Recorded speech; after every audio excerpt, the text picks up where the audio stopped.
Eh bien, bonjour à tous et à toutes, content de vous retrouver en ce début de semaine. Que Dieu vous bénisse. Genèse 48, verset 17. Joseph vit avec déplaisir que son père posait sa main droite sur la tête d'Éphraïm. Il saisit la main de son père pour la détourner de dessus la tête d'Éphraïm et la diriger sur celle de Manassé. Amen. On voit que Jacob veut bénir les enfants de Joseph.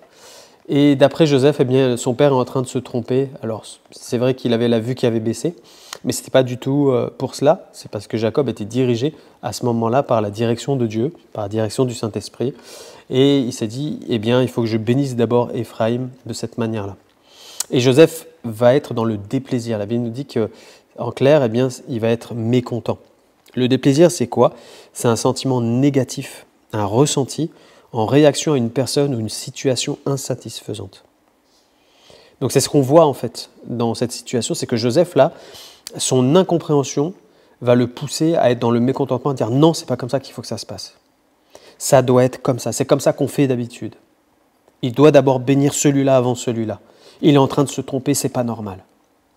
Mais combien de fois nous faisons la même chose avec Dieu dans nos vies de tous les jours, et que quand Dieu veut nous faire passer par un chemin inhabituel, ou qui ne nous plaît pas, alors on a un déplaisir dans le cœur à dire « Ah non, c'est pas comme ça que ça doit être, c'est comme ça que je veux que ça fonctionne. » Mon frère, ma sœur, c'est pas à nous de diriger Dieu, c'est à Dieu de nous diriger. C'est lui qui est notre maître, c'est lui qui est celui qui nous conduit, qui nous dirige, c'est lui qui nous devance. Il a dit de le suivre, il n'a pas dit « Vous allez prendre le devant », il a dit « Celui qui veut me suivre ». Donc si tu t'es engagé avec le Seigneur, tu t'es engagé à le suivre là où il veut t'emmener lui, pas où toi tu voudrais aller. Et ça, c'est important qu'on l'ait à l'esprit.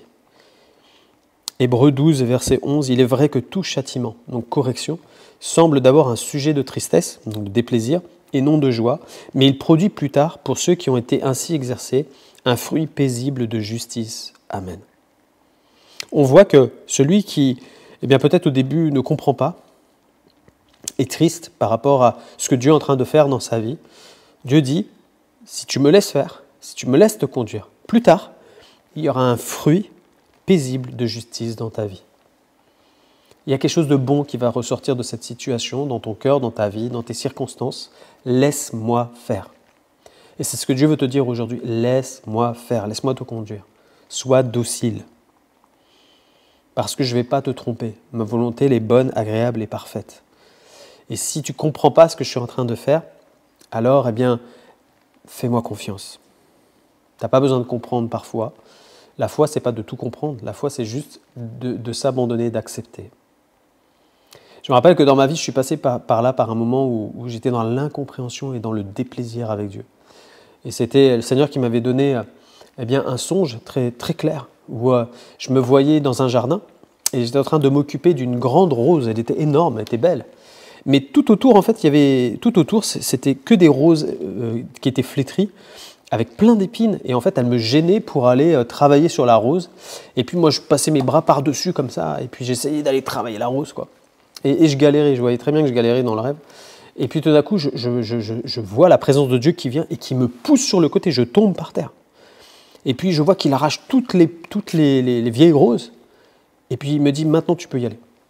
Et puis mon rêve s'arrête. Et puis je me réveille le matin, je dis, mais qu'est-ce que c'est que ça? Et je sentais comme ça avait été violent. J'ai dit, mais Dieu, t'es pas violent avec moi, t'es pas quelqu'un qui me frappe, quoi. Et je comprenais pas. Je dis, pourquoi tu m'as poussé? Pourquoi tu m'as mis par terre? Pourquoi? Et puis quelque temps après, j'arrive à l'église, et puis je vois qu'il y avait des responsables avec qui ça passait pas trop le courant, c'était difficile d'avancer ensemble. Il y avait des visions un peu différentes. Et puis tout d'un coup, ceux-là, qui étaient vraiment comme un frein dans mon ministère, je leur en voulais pas, j'avais rien dans mon cœur contre eux. Le même jour, les mêmes viennent me voir en disant « on démissionne ». Et Dieu me dit « j'ai enlevé les vieilles roses ». Je dis « waouh ». Et puis je rentre à la maison, et puis je dis « Seigneur, mais même si tu as enlevé les vieilles roses, il y a un truc que je ne comprends pas, c'est que tu m'as jeté par terre ». Et ça, j'accepte pas en fait. Moi, je n'ai pas appris que tu es un Dieu qui était violent avec ses enfants, quoi. Tu m'as jeté par terre. Et ça a duré pendant des mois et même des années où j'ai posé la question à Dieu. Dieu ne me donnait aucune réponse. Mais j'avais vu le résultat de ce qu'il m'avait prévenu qu'il allait faire. Et puis il y a quelques mois en arrière, un matin, j'étais en train de prier, et à nouveau je posais la question, je dis Seigneur, mais je ne comprends pas. Et tout d'un coup, le Saint-Esprit me dit, je vais t'expliquer ce qui s'est passé ce jour-là. Il me dit, tu sais, quand tu es père, toi qui es père, si tu vois un danger pour tes enfants, tu seras le premier à te précipiter, à les pousser pour leur faire éviter un danger.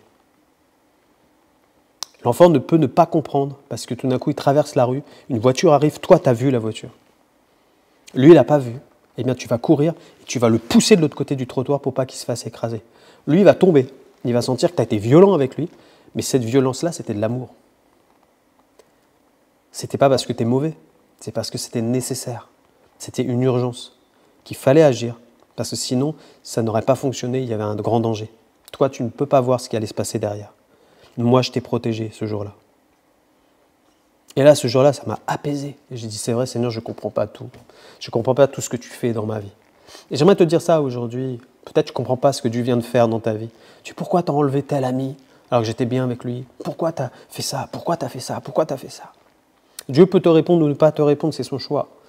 Mais Dieu, ce qu'il te demande en premier, c'est d'accepter, de lui faire confiance, de dire, Seigneur, je sais que toute chose concourt à mon bien.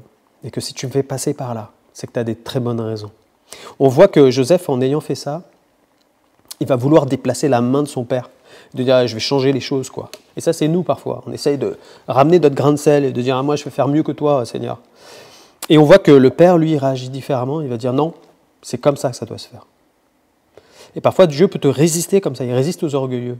Parfois, notre orgueil prend le dessus, à dire moi, je sais mieux que Dieu. Et il y a besoin là d'être humble devant Dieu, à dire Seigneur, non, tu sais mieux que moi. Moi, je suis qu'un homme, toi, tu es Dieu.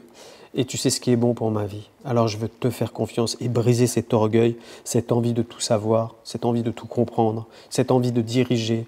Seigneur, je te laisse diriger ma vie. 2 Corinthiens 5,7, nous marchons par la foi et non par la vue, dit les Écritures. Alors que Dieu te bénisse, à toi peut-être qui est dans un temps où tu ne comprends pas trop ce qui se passe, tu es entre les mains de Dieu, sois rassuré. Et ce qui doit t'expliquer, il va te l'expliquer. Et s'il ne t'explique pas, accepte-le. Et dire Seigneur, je te fais confiance, je suis dans ta main. Que Dieu te fortifie, on va prier.